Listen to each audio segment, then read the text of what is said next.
Idol, dito pa tayo sa Mitido pa. Yung pataw natin doon, ginagalaw-galaw na. Yun o, nakikita ko gumagalaw na eh. Yun. Nakikita nyo ba yung tubig na gumagalaw din? May huli ito, sigurado yan.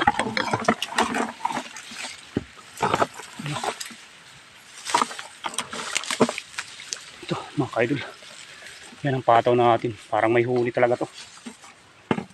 Nagalaw-galaw na eh. Nandito tayo sa masukal. Yan o. Saan kaya ang isda to? Oh, dito sa pahan ko na. Naapakan ko na. Mga kaidol ito. Itong tali pupunta rito sa akin. Yun. Ano kaya to? Yan. African hito na naman mga kaidol. Kunin muna natin mga kaidol. May African hito na tayo. Uulam pa naman.